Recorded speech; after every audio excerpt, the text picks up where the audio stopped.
What are the patterns? These are called phenotypes of HCM, physical patterns of HCM.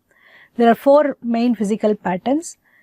You can see one by one. Sigmoid septum, where there is hypertrophy of the septum only at the level of the LV outflow tract. You can see this is a S-shaped septum called the sigmoid septum. So this is commonly called as asymmetric septal hypertrophy. So even if the rest of the myocardium is not hypertrophied, this can cause significant LV outflow tract gradient.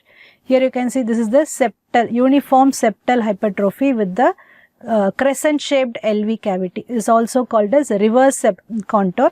Usually when this is the RV and this is the LV, the septum is like this, equally contributing to the RV and LV. When the RV pressure rises, septum bulges into the LV. But here it is not because of the RV but because of the septal hypertrophy, it bulges, resulting into the crescentic form of small LV cavity. So this is the reverse septal contour or crescent shaped LV cavity. This is the apical HCM. So you can see either mid cavity alone hypertrophied. So this mid cavity and this mid cavity, that is lateral wall, or even the abnormal papillary muscle can come and impinge with each other, resulting in obstruction at the mid level. So it will look like double chambered LV with the mid cavity obstruction. Here this pattern is an apical hypertrophy. So what happens in apex?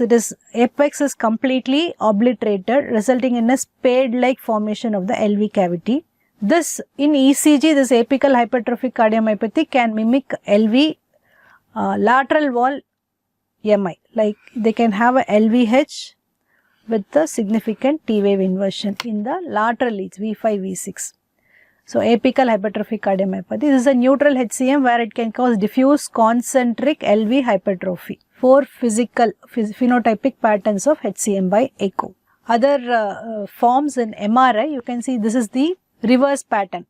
The ventricular septum, interventricular septum is uniformly enlarged while the lateral wall thickness is normal, resulting in crescent shaped LV. Here you can see this is sigmoid shaped LV where there is just the LV outflow tract alone is enlarged.